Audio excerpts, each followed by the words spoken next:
नमस्कार दोस्तों, सैनवल classes for Uttarakhand में आप सभी का हार्दिक स्वागत है। दोस्तों, आज हम बात करने वाले हैं उत्तराखंड से संबंधित प्रमुख व्यक्तियों के बारे में, जिनमें प्रमुख हैं बैरिस्टर मुकुंदी लाल। आइए इस वीडियो में इनके और हरगोविंद पंत, जो दो प्रमुख उत्तराखंड के क्षेत्र से दो प्रमुख व्यक्ति हैं, जिनका स्वतंत्रता आंदोलन तथा 1900 के बाद जो दो प्रमुख ये व्यक्ति हैं, इनका मतलब उत्तराखंड के क्षेत्र में काफ़ी योगदान है। तो ये और दूसरा जो ये हमारे मतलब परीक्षा के दृष्टि से काफ़ी इम्पोर्टेंट है। तो आइए इनके बारे में बात कर लेते हैं। पहला है बैरिस्टर मुकुंदी लाल। तो इनके जो जन्म के बारे में बात की जाए तो इनका जन्म पाटली गांव चमोली के क्षेत्र में हुआ और ये इनका जन्म हुआ 14 अक्टूबर 1885 में, यानी 1850 जब कांग्रेस की स्थापना की गई A.O. ह्यूम द्वारा। इलाहाबाद से उच्च शिक्षा और राष्ट्रीय नेताओं के संपर्क में आए, यानी जो इनकी प्रारंभिक शिक्षा हुआ चमोली के क्षेत्र में हुई। इसके बाद इलाहाबाद और कोलकाता से इनकी उच्च शिक्षा हुई और इसी बीच जब ये उच्च शिक्षा ग्रहण कर रहे थे तो इसी बीच इनके संपर्क तिलक, महात्मा गांधी, जवाहरलाल नेहरू, मोतीलाल नेहरू तो आदि जो प्रमुख राष्ट्रीय नेता थे उनके संपर्क में आए और स्वतंत्रता आंदोलन को उन्होंने बारीकी से समझा। इसके बाद 1913 में जो उत्तराखंड के दानवीर कहे जाते हैं घनानंद खंडूरी, इन्होंने इनके आर्थिक रूप से मदद की और इनके जो इनकी प्रतिभा थी उससे ये प्रभावित हुए घनानंद खंडूरी और इन्होंने बैरिस्टर मुकुंदी लाल को आर्थिक रूप से सहायता दी और इनको बैरिस्टर बनने के लिए इंग्लैंड भेजा। 1913 में ये इंग्लैंड गए और 1919 में ये इंग्लैंड से बैरिस्टर बन के लौटे, यानी कानून की पढ़ाई करने के बाद 1919 में ये दोबारा पुनः भारत लौट गए। इसके बाद देखते हैं हम 1919 में जब ये आए और यहाँ पर 1919 में यानी गांधी जी स्वतंत्रता आंदोलन में आ चुके हैं 1916 में।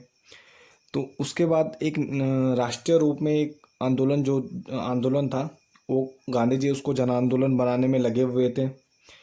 तो यानी ये जो स्वतंत्रता आंदोलन की पृष्ठभूमि थी, इसमें इन्होंने हुआ उत्तराखंड के क्षेत्र में भी चल रहा था, यहाँ के लोग भी जागृत हो रहे थे। तो इसी क्रम में इन्होंने मुकुंदी लाल ने अनुसुईया प्रसाद बहुगुणा के साथ मिलकर गढ़वाल कांग्रेस कमेटी का गठन कर देते हैं उत्तराखंड के क्षेत्र में, यानी जो 1912 में कुमाऊं के क्षेत्र में कांग्रेस की स्थापना हो गई थी। तो इसी क्रम में इन्होंने गढ़वाल में कांग्रेस कमेटी की स्थापना की। इसके बाद 1919 में इन्होंने अनुसुईया प्रसाद बहुगुणा के साथ मिलकर कांग्रेस के जो अमृतसर अधिवेशन होता है उसमें गढ़वाल की तरफ से इन्होंने भाग लिया था। 1919 में ही इन्होंने अमृतसर अधिवेशन में, जो कांग्रेस का अधिवेशन था, उसमें गढ़वाल की तरफ से इन दोनों नेताओं ने भाग लिया था। और इसी सक्रियता के कारण जब ये बाहर से लौटे, ये पहले ही राष्ट्रीय आंदोलन से प्रभावित थे, यानी जो प्रमुख नेता थे उनसे इनका संपर्क था और ये राष्ट्रीय आंदोलन से प्रभावित थे। तो इसी क्रम में जब ये स्वतंत्रता आंदोलन में भाग लेने लगे तो इसी क्रम में इनको 1919 में इलाहाबाद जेल में रखा गया, यानी अंग्रेज इनको पकड़ते हैं और जेल में डाल देते हैं। इसके बाद देखें कि जो 1919 में कुली बेगार आंदोलन चलाया गया था, यानी कुमाऊं के क्षेत्र में बद्रीदत्त पांडे, हरगोविंद पंत जो आदि प्रमुख नेता थे, उनके द्वारा जो कुली बेगार आंदोलन चलाया गया था, तो उसी को इन्होंने क्या किया, गढ़वाल के क्षेत्र में चलाया है। और गढ़वाल के क्षेत्र में ये कुली बेगार प्रथा को बंद करने में इनकी महत्वपूर्ण भूमिका रही। इसके बाद इन्होंने 1926 में स्वराज दल के टिकट पर ये गढ़वाल से चुनाव जीते थे, यानी स्वराज दल के टिकट पर इन्होंने 1926 में चुनाव जीता। प्लस 1962 से 67 तक लैंसडाउन विधानसभा से विधायक रहे और उसके बाद इन्होंने 1967 के बाद सक्रिय राजनीति से संन्यास ले लिया। दूसरा, इन्होंने 1930 में जो ब्रिटिश गढ़वाल में पहला राजनीतिक सम्मेलन दुगड्डा के क्षेत्र में हुआ था, तो उसमें 1930 में इन्होंने उसकी अध्यक्षता की थी, यानी जो दुगड्डा में पहला राजनीतिक सम्मेलन हुआ था तो उसमें इन्होंने राजनीतिक सम्मेलन की अध्यक्षता की। इसके बाद 1923 में इन्होंने तरण कुमाऊं नामक मासिक पत्रिका का संपादन भी किया और सक्रिय राजनीति, यानी जब इन्होंने 1967 में सक्रिय राजनीति से संन्यास ले लिया तो उसके बाद इन्होंने गढ़वाल साहित्य और कला के पुनरुत्थान के लिए कार्य करना प्रारंभ कर दिया और इसी क्रम में इन्होंने 1969 में इन्होंने गढ़वाल पेंटिंग्स की रचना की, जो मोलाराम के चित्रों से संबंधित है। और इसके अलावा इन्होंने सम नोट्स ऑन मोलाराम तथा गढ़वाल स्कूल ऑफ पेंटिंग नामक प्रमुख पुस्तकों की रचना की, तथा जो मोलाराम के चित्र थे उनको खोजा और उनसे संबंधित चीज़ों को उन्होंने दुनिया के सामने रखा।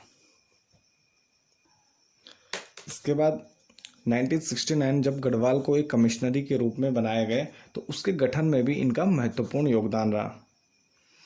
और 10 जनवरी 1882 को बैरिस्टर मुकंदी लाल जी का निधन हो गया, यानी कि मृत्यु हो गई 10 जनवरी 1882 को। इसके बाद हम दूसरे प्रमुख व्यक्ति की बात करते हैं। इनका नाम है हरगोविंद पंत। अगर हरगोविंद पंत के जन्म की बात की जाए तो इनका जन्म 19 मई 1885 को चितई गांव अल्मोड़ा में होता है।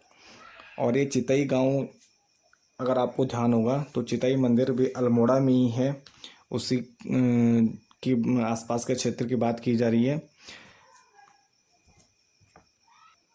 और जो चितई मंदिर है उसे परमोच्च न्यायालय भी कहा जाता है, जिसका दूसरा मंदिर नैनीताल घोड़ाखाल में भी स्थित है।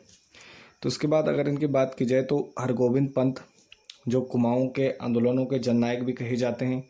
इन्होंने जो सामाजिक, उनके टाइम पीरियड में जो सामाजिक कुप्रथाएं चल रही थी समाज में, तो उनके विरुद्ध इन्होंने आंदोलन करना प्रारंभ कर दिया। 1921 में जब जो कुली बेगार आंदोलन चलाया जा रहा होता है कुमाऊं के क्षेत्र में, तो उस क्षेत्र में, उस आंदोलन में, कुली बेगार आंदोलन में इनका प्रमुख रूप से योगदान रहा उनको समाप्त करने में, जो 13-14 जनवरी 1921 को सरयू के तट पर जो कुप्रथा का अंत किया गया था।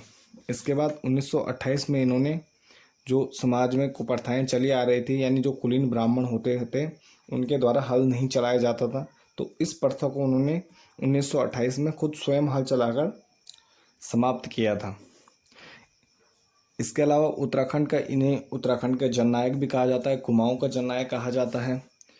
और इनको अल्मोड़ा कांग्रेस की रीढ़ कहा जाता है, यानी अल्मोड़ा कांग्रेस से ये प्रमुख व्यक्ति थे जिन्होंने कांग्रेस की जो स्थापना से लेकर उसके आंदोलन थे तो उसमें इनका प्रमुख रूप से योगदान था।